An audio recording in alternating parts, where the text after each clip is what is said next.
I'm getting ready to do something really cool. I'm going to involve you guys in it. This is something that has grown over the last year, and it's really cool. It's been a little pet project of mine, and it's related to genealogy. So if you guys out there are genealogy buffs, this today is going to connect to the Stuart line, the Stuart family, which is out of the House of Stuart in Scotland. There's so much more to it. I won't fill in here. I will, over time, just build out the story, but I'm about to take you somewhere that's been lost to history. And if you know me, you know I'm a history buff.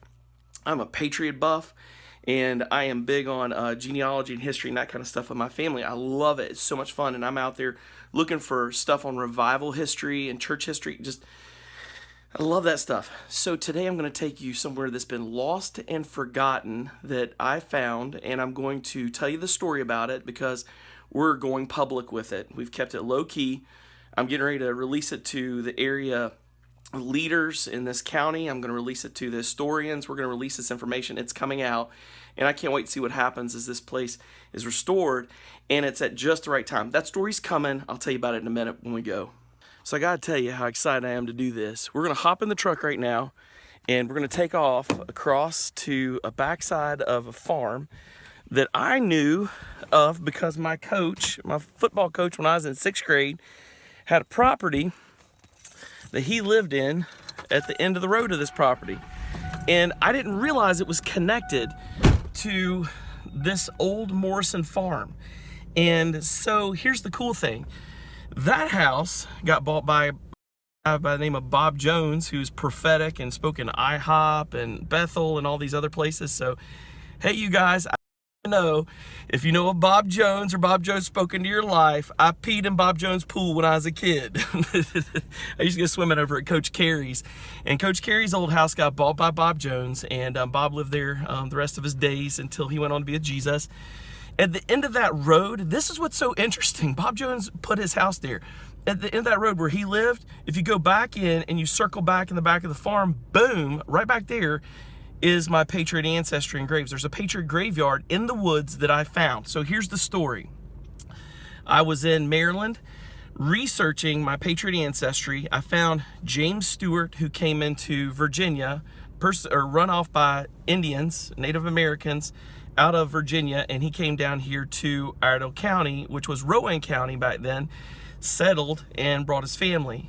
One of his sons, the youngest son, John Stewart, my ancestor, grandfather up the line, he settled in this area, married into the McKee family, and then the Morrison family and other families were here. Arthur Dobbs, governor of the state at that point, built a French and Indian war fort in Iredell County. It's the only French and Indian war fort in the South. Right now, they're restoring that fort. They're finding all the stories and finding out all the history. They don't have this history. This is what's cool. Well, Fourth Creek Congregation had its own, this little church that was started that was related to this group that lived here in the fort. Fourth Creek Congregation had its own burial ground area that was lost. I found it the other day. My brother and dad were actually cutting wood on the site that turns out to be it from all the old writings. So these old writings come from the 1700s and 1800s from contemporaries that lived back then and knew where it was until it was lost. Fourth Creek Congregation moved into Statesville and is there to this date. In the Morrison Farm area, there was another church planted off of Fourth Creek Congregation. It was another Presbyterian church, and that is Concord Presbyterian Church. It's still there to this date. My family had a part in both those congregations being started. The Morrison Farm is the burial ground for the family and those related. And guess what we found in there? We found a really cool thing that I'm going to show you when I get in there. It is about 100 graves. They were lost.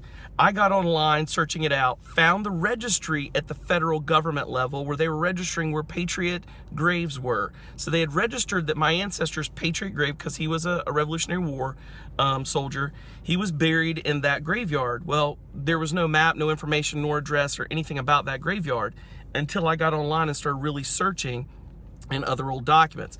Then I found a document here at UNC Chapel Hill, and it was related to a pastor who wrote down the information about it. I found that information from when it still was existing and open. I located it on a map. When I got on the map from Maryland, in Google Maps, Mom had told me that the Google car had just come through and taken video of all the area. So I got on Google Maps, I did Street View. I found the place where it should be. At the house that's across from that area, I took myself and scooted myself as far as I could down that road, out, away from everybody, and then I scooted myself into the woods. And when I scooted myself the view into the woods on Google Map, on Google Street View, I saw a grave. The video or the pictures have been taken during the fall, and you could see into the woods and you could see the leaves. I found it. Then I found information online about it. Now I'm going out to document it, and we're gonna start making this thing happen. So anyway, this may be, Lori may have already put this in a breakout video. I don't know. If so, click here and go to the breakout. If it's a part of the video for the day, come with me. Let's see what happens next. I got so much more to share. This is fun. So I'm having to drive a bit out of the boonies and out here in the middle of Nowheresville, but I'm almost there. It's taking us a while. When I get there, we're gonna pull into the backside of where we're able to get to legitimately onto the farm or whatever. It's the backside of the old Morrison farm.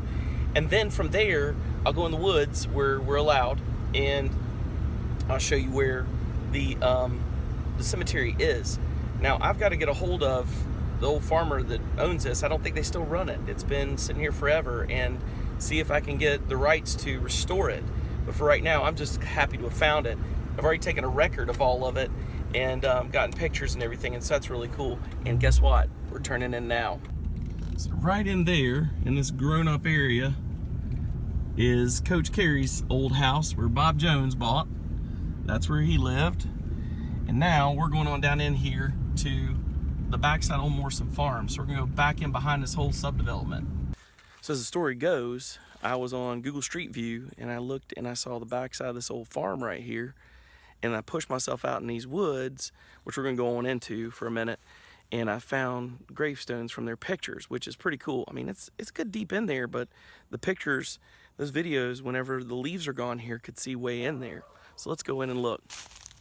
We're gonna track up in here a bit and find on down in here graveyard. So I want to stop for a minute and just walk. As you get on in here, the first thing you see is you start seeing these rocks like this. And I'm gonna start talking lower because honestly, we're here. It's in here. You're not seeing it because a lot's covered up by the leaves. But this old farm, I don't even think it's manned anymore, run. And this has just been forgotten. And here's what I saw on Google Street View, way out here. Do you see that? There's a rock there, which is a gravestone. But right here, guess what that is? That is a Revolutionary War grave. And look at there. There's some of the family graves. There are about 100 such graves all the way out through this area that you can't see. See, look over there. Trees have fallen all down around it and on it. Look over there. There's one right there. Look at that. Jeremiah Scroggs. Revolutionary War. And so that was redone. But you see how old these old ones are. See, look at that. Margaret Scroggs. Looks like the ones that you find with the markings on top. They remind you of Massachusetts. And I'm trying to be careful here and not be horrible. But look at that. Scroggs family. So my family's in here. Margaret Stewart. There's one right there. You see all these graves? These are all graves. Let me come back in here and take care of them. That one's fallen. They're weathering, and you just can't see them anymore. And I hope this video gets out there and gets people interested in helping. Look at these. The trees have fallen and broken them down. Just really lost. So this is Alfred. His name is G-E-U-I, Guy. And there's James Guy. The name's been changed by here. Look, Revolutionary War. So John Stewart, the government labels him here. There's another one. See all these graves, all these rocks. Some of them are fieldstone. All out here, they're graves. Jesus, oh my goodness, it's a little bit overwhelming. Right there's another one. They're all through here, folks. All through here. What I would like to do is I'd love to get someone out here to help with cleanup. I'm probably gonna get a Boy Scouts troop connected to the local Sons of American Revolution, and maybe even some of the historical society involved, because what I'm going to show you next is actually very important to all of our story, and it's been lost. It's lost. When Rowan finds out about this, they're going to want a part of it, because this is a biggie, and I found it. I'm excited to share. But I hope to get some folks in here and clean it up, and to get the farmer to agree to it and just bring restoration as much as we can. And then what they're doing at Fourth Creek to find the graves is they're doing this sound equipment sonar into the ground. I'm hoping that those guys will want to do it here, because the story overlaps. Plus, John Stewart, who's in here, found refuge at Fort Dobbs. That's a whole other story I'll share later, and I'll tell you more about Fort Dobbs later. And all of a sudden, this gets really exciting for folks that are big proponents of Fort Dobbs, French and Indian War, Revolutionary War, as well as all the stuff that's happened in North Carolina. This is huge North Carolina history finds, but this is my favorite, and I'm going to see if I can find it. It's way out here in the back of this cemetery. Let's go find it. Another tree fell. Wow, it's hard to see this, guys. Even since I've been here last time, another tree fell across these graves. Sometimes when the trees fall, they their roots are embedded with some of the graves, and they pull stuff up. Thankfully, I'm not seeing any exposed. Gosh, there's good law. Look at that one. That's a really well done grave over there. 1, 2, 3, 4, 5, 6, 7. There's so many. They're all back in here. So I want to get down in here to this one, because it's kind of most important. I'm hoping it hasn't been harmed by this tree fall. Jesus. Here we go. You guys can see it's taken something just to even get in here. This whole place is kind of thicketed up. You can see where the farmer originally, the old fence goes all the way around and doesn't get on it. That fence probably hadn't been maintained since the 1950s. I don't know. But, and see, that pulled off a grave. That tree pulled up a grave, and it looks like it's gone down across graves. It's just fallen. And so, God, I hope to get folks in here to help clean this up. This is sad that we've lost this history. But we're going to find it again, folks. We're going to find it again. That's what we're doing. We're thankful for our history here. We're going to find it again. Thankfully, I think this tree didn't fall. Gosh, this is really becoming something, guys. I've got to find this. Here it is. I see it. Back in here. Oh my goodness, I'm having to duck down and get through all this. We'll clean this all up. Oh man, another one knocked down. See, this is why we got to get them up. Jeez Louise, another tree knocked this one down just this year since I found this. But this is what's important. Look at this. It says, William Morrison was born March AD 1704, departed his life June 3rd, 1771. In the 67 years of his age, and as he was the first inhabitant of the county. First inhabitant of the county. And it says for this land he bequeathed that all on his left should not be opened. So this is William Morrison's grave, WM, all this work, and he has asked that no one be open. So he established this cemetery. This is Old Morrison Cemetery, and on his tombstone he's asked that none be moved or none be opened beside him. So to this side, all the way over here, this whole cemetery area, none of this be opened, because this is a burial ground. And it says that he's the original inhabitant of the county. Right there. Original inhabitant of the county. So that's pretty interesting. And if that's the case, then that would be of Rowan County, not just Iredell. So Iredell's history is here, as well as Rowan County history. And that's why this has to be taken care of. Now, inside this graveyard is also some more graves that are very important. In this graveyard would be buried, and is buried, I know from the notes I have from old writings,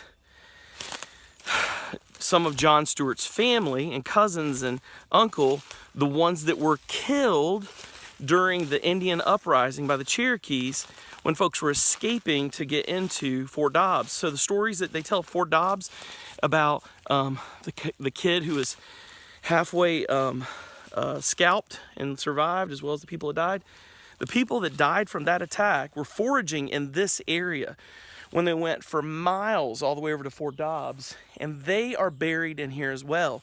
This ties into Fort Dobbs story. It ties into North Carolina's revolutionary history. If you look at just these revolutionary history graves that are in here, they're so powerful. I mean, these can't be lost. So we're gonna work hard to see if we can get this restored. It's gonna be a lot of work and a lot of effort, but with the Sons of American Revolution, the Boy Scouts, maybe some others, we'll see what happens. Anyway, isn't that cool? So that's what I found through a little use of technology and a lot of digging and looking and searching and researching, going through archives and paperwork. Fun stuff.